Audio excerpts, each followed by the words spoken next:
네, 오전에는 우리 노태학 후보자님 도덕성 문제를 좀 짚고 오후에는 정책적인 질의를 좀 드리겠습니다.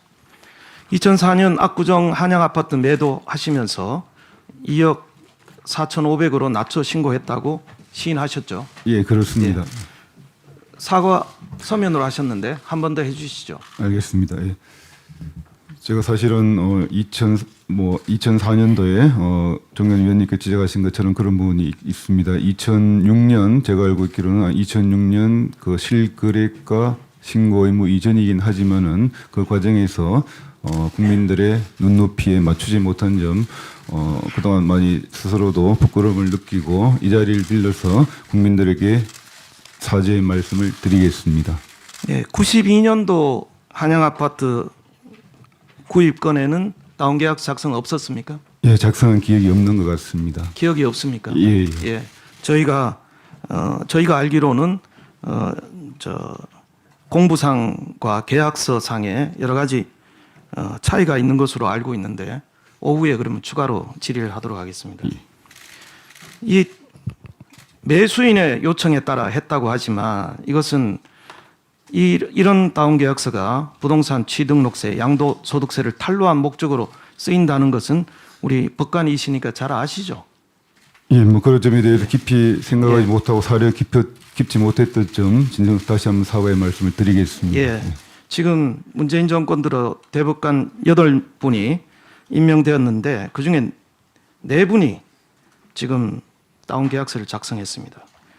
이게 대법관이 되려면 한간에서는 다운계약서를 작성해야 된다 이런 얘기까지 나오고 있는데요. 이게 우리나라 이거는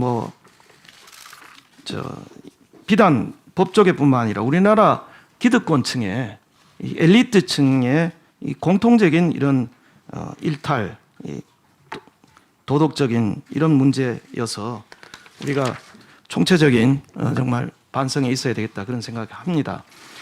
또 하나 여쭤보겠습니다. 네. 후보께서는 없는 학력을 만들어서 추가하는 것이 학력 위조 아닙니까? 그렇죠? 네, 그렇습니다. 네. 있는 학력을 누락했다면 그것도 학력 위조에 버금가는 거 아닙니까? 자, 예. 예.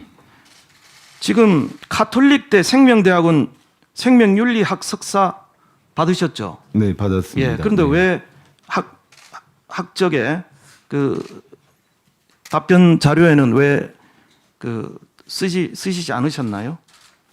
예, 그 위원님 아마 제가 이제 그 임명 동의안 요청할 때 그 쓰도록 되어 있는 안이 있었습니다. 거기에 제가 이제 주변에 약간 물어보고 했더니 법조 주요 경력만 쓰면 되는 것 아니겠느냐 그런 이제 그걸 받았습니다. 그래서 가톨릭 대학교는 생명윤리학으로서 법하고는 직접적인 관련이 없는 것 같아서 그렇게 이제 뺐습니다. 자, 예, 좋습니다. 그러면 제가 여기에 어떤 의혹이 있는지 제가 좀 질의를 드리겠습니다. 후보자께서는 가톨릭대 생명대학원 2기로 입학하셨습니다. 당시 생명대학원장인 이동익 신학박사 신부님께서는 지금 현재 후보자가 다니시는 방배사동 성당 주임 신부 맞습니까? 예, 맞습니다. 예. 예. 후보자의 대학원 입학일은 2009년 3월 1일이고 총 4학기 수학하셨는데요. 이 기간은 후보자가 대전 특허법원 부장판사로 재직하던 기간과 겹칩니다. 강의 시간표를 보면 수업은 평일 오후에 잡혀 있는데 대전에서 서울을 오가면서 평일날 정상적인 수강이 가능했습니까? 예, 야간 대학원이어서 늘 수업은 좀 늦었지만은 그렇게 이제 가능한 참석을 하려고 했습니다. 자, 4학기 전액 장학금을 수령하셨죠? 네, 그렇습니다. 학비를 전혀 내시지 않았습니다. 정진석 추기경 장학금 3회, 생명존중기금 장학계 1회 장학금을 다 받으셨어요. 장학금을 특별히 받으실 만한 이유가 있습니까? 생활이 어려우셨나요? 아니면 공부를 아주 생명공학을 특출하게 잘하셨습니까? 예, 그 위원님 예. 제가 이제 요 문제는 시간이 없기 때문에 한꺼번에 네네. 답변해 주십시오. 네네. 이게 우리나라 엘리트 기득권층에 이런 학벌 장식하는 이런 문제가 참 큰일입니다. 석사 논문 없이 학위 인정 시험으로 석사학위 받으셨죠. 네, 그렇습니다. 그래서 제가 지적하는 것은 후보자님께서는 중요 경력이 아니다 하지만 여기에 만에 하나 이런 도덕적인 의혹이 있을 수 있기 때문에 제가 지적을 하는 겁니다. 석사 학위 취득 사실을 숨기고 전액 장학금 수령 사실도 있고 대전에서 근무하며 서울 소재 학교의 강의를 수강함으로써 부실한 수업을 들었을 가능성이 있는 점, 논문 없이 졸업한 점, 이런 점을 미뤄 봤을 때 국민의 눈높이에서는 석사학위 취득의 정당성에 의문을 가지지 않을 수가 없습니다. 이렇게 고위 판사들이나 또 사회 저명 인사들이 거저 장학금을 받고 논문도 쓰지 않고 석사학위를 일반 서민들은 생각할 수 없는 이런 학위를 이렇게 거저 받는 사회가 과연 공정한 사회냐, 저는 여기 질의를 하지 않을 수 없습니다. 지금 시간이 얼마 안 남았고 또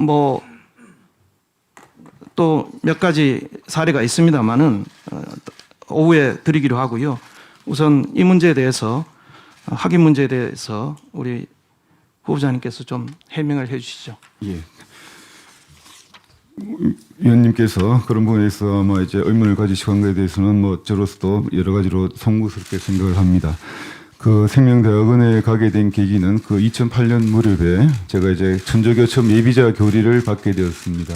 그 예비자 교리를 받는 과정에서 담당 신부님께서 그 생명대학원 그때 막 일기가 출범을 했습니다. 일기가 출범을 했는데 그 당시 생명대학원 입장에서는 그 법조계, 언론계, 또 의료계 이쪽에 나름대로의 이제 그 오피니언 리더들을 대상으로 좀 적극적으로 좀 아마 그 학교에 등록시키려는 그런 아마 그게 있었던 것 같습니다. 그리고 장학금도 이미 사실 상당한 기금으로 마련된 상태에서 그 부분에 대해서도 상당히 이제 제뿐만 아니라 거의 아마 상당 부분이 제 동기들도 받았던 것으로 그렇게 알고 있습니다. 위원님께서 지적하시는 점도 계시지만은 또 그런 부분에 관해서는 그렇게 꼭 위원님께서 그렇게 걱정하시는 것처럼 그런 부분은 아니지 않겠는가 그렇게 생각을 합니다. 그리고 이제 학위 논문은 저도 이제 2년간을 마치고 당연히 이제 그게 학위 과정이고 해서 논문 과정에 대해서 그것도 미리 알아봤습니다만 논문 택일하도록 돼 있었습니다. 논문을 쓰는 경우도 있고 자격 시험을 통과해서 2과목으로 기억을 합니다. 그래서 저로서는 그 아마 논문 서기에는 제 능력이 좀 모자랄 것 같아서 자격 시험을 택했습니다. 그래서 2과목을 아마 따로 날짜를 잡아서 그 시험을 치고 학사 규정에 따라서 아마 그렇게 된 것으로 알고 있습니다.